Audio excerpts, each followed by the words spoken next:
E assim diz a palavra do Senhor. Gênesis capítulo 37. História de José. Sonhos de José. Jacó habitou na região onde seu pai havia morado, na terra de Canaã. Eis a história da descendência de Jacó.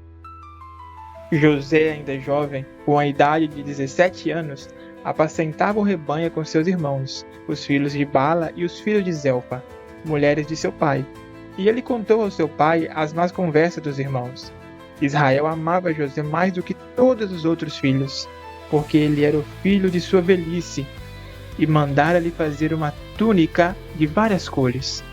Seus irmãos, vendo que seu pai o preferia a eles, começaram a odiá-lo e não podiam mais tratá-lo com bons modos. Ora, José teve um sonho e o contou aos seus irmãos, que o detestaram ainda mais. José disse-lhe: Ouve o sonho que tive. Estávamos ligando feixes no campo, e eis que o meu feixe se levantou e se pôs de pé, enquanto os vossos o cercavam e se prostravam diante dele. Seus irmãos disseram-lhe: Quererias, porventura, reinar sobre nós e tornar-se nosso senhor? E odiaram-no ainda mais por causa de seus sonhos e de suas palavras. José teve ainda outro sonho, que contou aos seus irmãos. Tive, disse ele, ainda um sonho. O sol, a lua e 11 estrelas prostravam-se diante de mim. Ele contou isso ao seu pai e aos seus irmãos, mas foi repreendido por seu pai. Que significa, disse-lhe ele, este sonho que tivestes? Viremos acaso eu, tua mãe e teus irmãos, a nos prostrar por terra diante de ti? Seus irmãos ficaram, pois, com inveja dele, mas seu pai guardou a lembrança desse acontecimento. Os irmãos de José foram apacentar os rebanhos de seu pai em Siquém. Israel disse a José: Teus irmãos guardam os rebanhos em Siquém. Vem, vou mandar-te a eles. Eis-me aqui, respondeu José. Vai, pois, ver se tudo corre bem a teus irmãos e ao rebanho, e traze-me notícias deles. Enviou do vale de Hebrom, e José foi a Siquém. Um homem encontrou-o vagando pelo campo. Que buscas? Perguntou ele. Busco meus irmãos, respondeu ele. Dize-me onde apacentam os rebanhos. E o homem respondeu. Partiram daqui e ouviu-os dizer: Vamos para Dotaim. Partiu então José em busca de seus irmãos e encontrou-os em Dotaim. Eles ouviram de longe, antes que José se aproximasse. Cambiaram entre si como o haveriam de matar. E disseram uns aos outros: Eis o sonhador que chega. Vamos, matemo-lo e atiremo-no numa cisterna. Diremos depois que uma fera o devorou, e então veremos de que lhe aproveitaram os seus sonhos. Ouvindo, porém, Rubem quis livrá-lo de suas mãos. Não lhe tiremos a vida, disse ele. Não derramais sangue. Jogai-o naquela cisterna, no deserto, mas não levanteis vossa mão contra ele. Pois Rubem pensava livrá-lo de suas mãos para o reconduzir ao pai. José vendido por seus irmãos. Quando José se aproximou de seus irmãos, eles o despojaram de sua túnica, daquela bela túnica de várias cores que trazia, e jogaram-no numa cisterna velha, que não tinha água. E, sentando-se para comer, eis que, levantando os olhos, viram surgir do horizonte uma caravana de israelitas vinda de Galade. Seus camelos estavam carregados de resina, de bálsamo e de ládano, que transportavam para o Egito. Então Judá disse aos seus irmãos: Que nos aproveita matar nosso irmão e ocultar o seu sangue? Vinde e vendemo-lo aos ismaelitas. Não levantemos nossas mãos contra ele, pois afinal é nosso irmão, nossa carne. Seus irmãos concordaram. E quando passaram os negociantes medianitas, tiraram José da cisterna e venderam-no por 20 moedas de prata aos ismaelitas, que o levaram para o Egito. Rubem voltou à cisterna, e eis que José já não estava ali.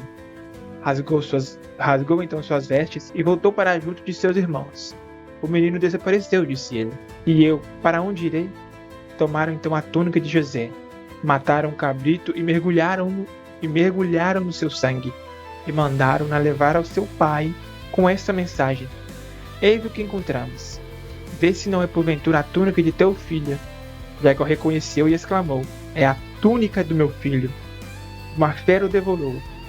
José foi estraçalhado, e rasgando as vestes, cobrindo-se de um saco, E, rasgando as vestes, cobriu-se de um saco e chorou seu filho por muito tempo. Todos os seus filhos e filhas vieram consolá-lo, mas ele não aceitou nenhuma condolência. É chorando, disse ele, que descerei para junto de meu filho na habitação dos mortos. Foi assim que seu pai o chorou. Os medianitas venderam-no a Putifar, no Egito, eunuco do faraó e chefe da guarda. Palavra do Senhor. Vou ler o prefácio, 37, versículo 25. Vou repeti-lo.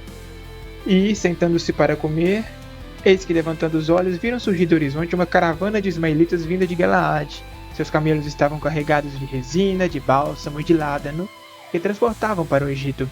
Este versículo tem um detalhe em resina, bálsamo e ládano, que são aromas utilizados no Egito para o embalsamento. Agora o versículo 35, vou repeti-lo também. Todos os seus filhos e filhas vieram consolá-lo, mas ele não aceitou nenhuma condolência. É chorando, disse ele, que descerei para junto de meu filho na habitação dos mortos. Isso significa o quê? A habitação dos mortos, em hebraico Sheol, lugar subterrâneo onde sobrevive as almas dos mortos, no estado em que elas se encontravam no momento da morte. Resumindo, Jacó queria morrer e encontrar seu filho na morte. Estamos chegando ao fim da história de Jacó, quase no fim, iniciando a história de José. Eu já ouvi antigamente na catequese, também em alguns contos de televisão, desenhos animados, eu lembro que tinha o conto de José, de quando ele estava no Egito, do que ele sofreu, vendido por escravo. Inclusive tem um rap muito bom no YouTube, chama Rap de José Henrique Mendonça. Se alguém que chegar até aqui e escutar essa minha opinião, recomendo que pesquise. É muito bom e eu acho que já sei mais ou menos o que vai acontecer. José vai ser um dos maiores seguidores de Jesus, de Deus.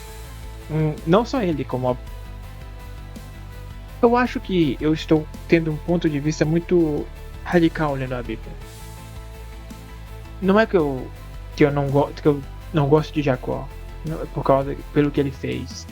Eu entendo que todos aqueles que foram escolhidos por Deus transformaram-se e se eles pecaram, com certeza tiveram as suas consequências e tiveram as mãos de Deus sobre eles para tanto a bênção como também para repreender se pecaram, desviaram do caminho.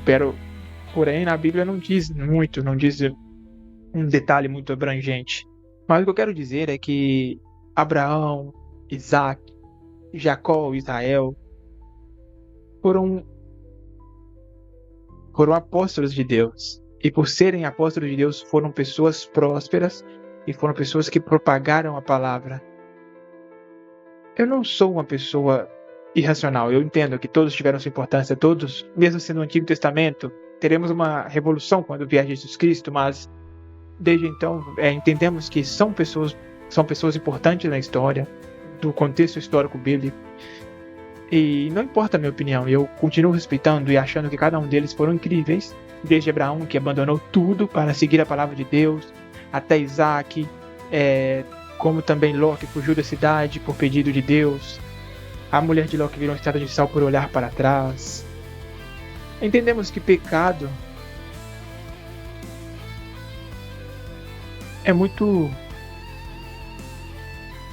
é uma coisa difícil de comentar de pecado. Todos dizem que somos pecadores, eu sou pecador, você é pecador, todos somos pecadores, mas o que é difícil entender é como pecamos e como fazer para não pecar mais. É impossível isso, eu sei, mas pelo menos como não ter pecados de estimação, ou como não prevalecer em um pecado, como mudar minha mente, como seguir a vontade do Senhor. É isso que eu estou buscando ler na Bíblia e eu espero receber muita ajuda neste caminho, muitas palavras de sabedoria.